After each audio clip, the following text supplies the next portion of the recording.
You may know Barbara Eden as the iconic Jeannie from I Dream of Jeannie, but do you know about her experiences with sexism, bad marriages, the tragedy with her son? Stay tuned as we reveal tragic details about Barbara Eden.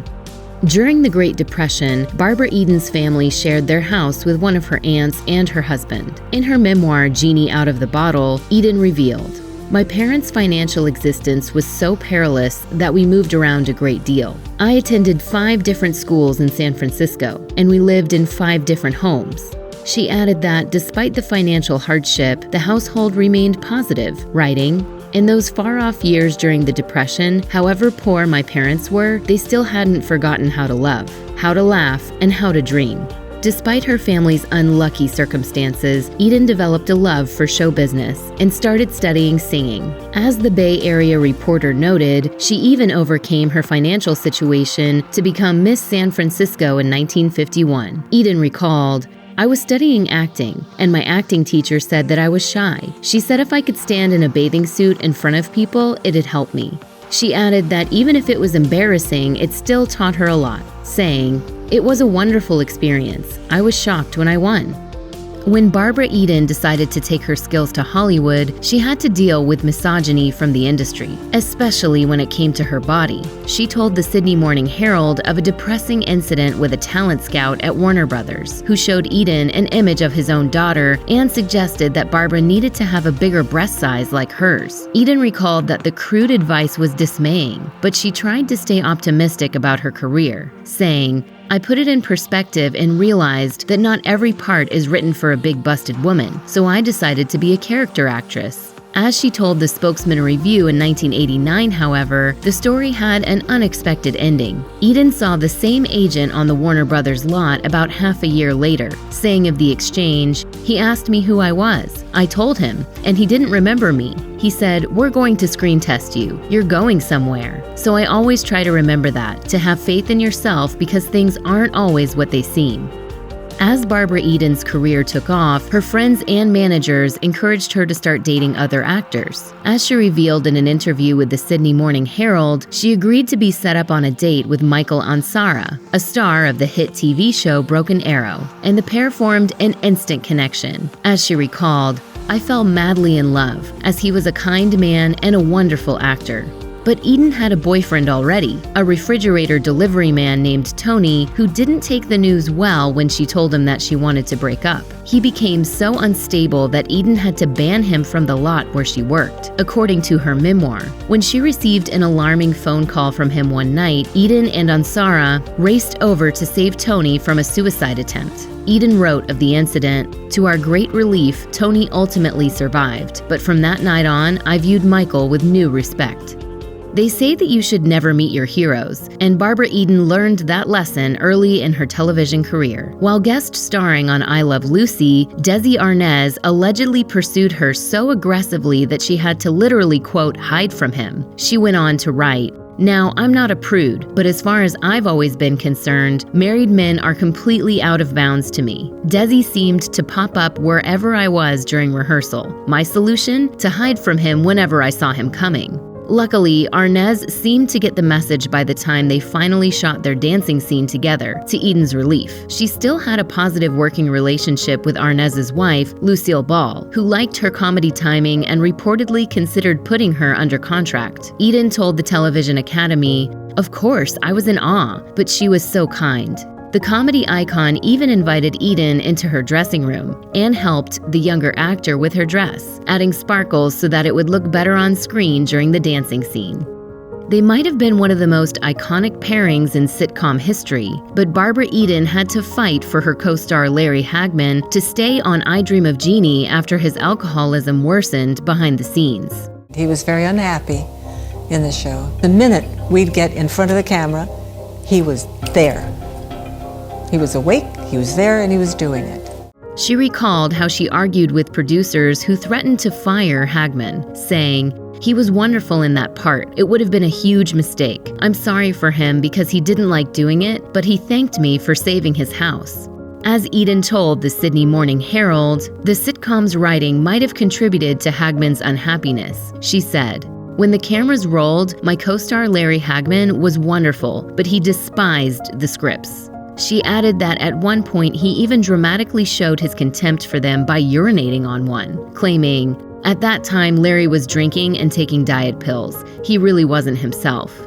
In 1971, tragedy struck when Barbara Eden lost her second child. She revealed to People, "I carried my second son for almost 8 months before the doctors told me he had died in the womb." Despite the medical emergency, the actor returned to work right away. Eden recalled that she lost weight and that her mental health had also taken a hit, but she had no idea that her unhappiness could be attributed to postpartum depression, saying, "I'd come home and look at my little boy who's adorable and think, I'm so lucky. I have this sweet child. I have a husband who loves me. What's wrong with me? And nobody told me what was wrong with me." She explained that she didn't seek help because seeing psychiatrists wasn't a common practice at the time. As the sitcom star told the Sydney Morning Herald, the hidden trauma from her miscarriage affected her marriage to Michael Ansara. She admitted, "My deep depression destroyed our relationship."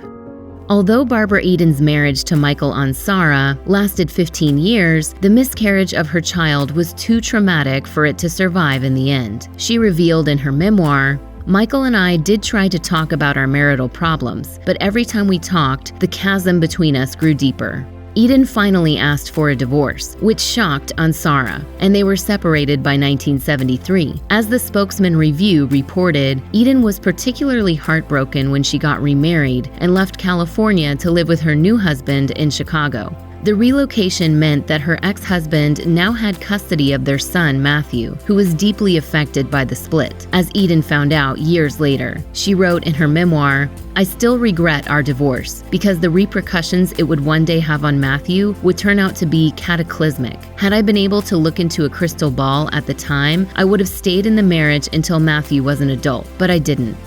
Barbara Eden's second marriage didn't last long, as she told the Sydney Morning Herald. "When I met Chuck Fegert in 1977, I was lonely. He was handsome, intelligent, and initially loads of fun." She recalled how Fegert, who worked in marketing, swept her off her feet after the heartbreak of her first divorce. She received a nasty shock after 8 months together, however. He was still married. According to her memoir, Fegert managed to persuade Eden that it didn't matter, since he was getting a divorce anyway, but her mother never really forgave him, even though he did his best to charm her with his salesman skills. And there were other problems with her husband, as she observed later, like his need for attention and fame. In her interview with the Sydney Morning Herald, Eden revealed, "Once we married, he began to run with a crowd that drank and used cocaine. He then became abusive, so I left." Barbara Eden was always close to her mother, who inspired her to start singing as a young child. The actor told the Sydney Morning Herald, "Each night we'd do dishes and she'd sing Gilbert and Sullivan ditties. I'd join in, and through her developed a passion for singing. She always encouraged me and I knew she was there for me." Years later, Eden's mother was sadly diagnosed with lung cancer and died in 1986. Eden wrote in her memoir, "That final illness was cruelly drawn out and caused her a great deal of pain and suffering." She added that her normally serene mother had hidden the disease for a while, writing, "I later learned through one of her friends that she had been having difficulty breathing at night for a very long time beforehand, but she continued to ignore her symptoms and never gave me a clue either. My guess is that she simply followed her own dictate and rose right above it, until of course it was impossible for her to do so anymore." When Barbara Eden returned to Los Angeles in 1983, she was met by a nasty shock. Her son, Matthew Ansara, was now unrecognizable. She told ABC News, "He wasn't the happy, warm boy that I'd known." She revealed that Matthew had been hiding a secret drug addiction from his parents for years. After Matthew turned 19, his famous mother found out that he had been using drugs since age 10, later telling the Sydney Morning Herald, "It should never have happened." She revealed that a neighbor of theirs in the San Fernando Valley first introduced her son to marijuana, which he had been growing himself and sharing with local kids. Even years later, the actor still found this fact painful, insisting, "At no time should drugs be available to children." She joined forces with her ex-husband, Michael Ansara, to tackle the problem by sending Matthew to rehab, but her son's addiction wasn't easily solved. Eden spent 14 years dealing with Matthew's multiple stays in rehab. As she told People, At first, we didn't recognize the behavior, the sleeping and the bouts of anger that would come up all of a sudden with this charming, darling boy. Friends of mine said, Barbara, have him tested. Something's definitely have him tested. And we were told that he was definitely using. Eden eventually turned to tough love, admitting to ABC News he was told he did not have a home with me if he was going to use drugs. He had to leave, and he left. His father and I were frantic. We were looking for him everywhere. Matthew ended up becoming homeless for periods of time, with Eden saying, I would always bring him food. I wanted to see my son, but I didn't trust him.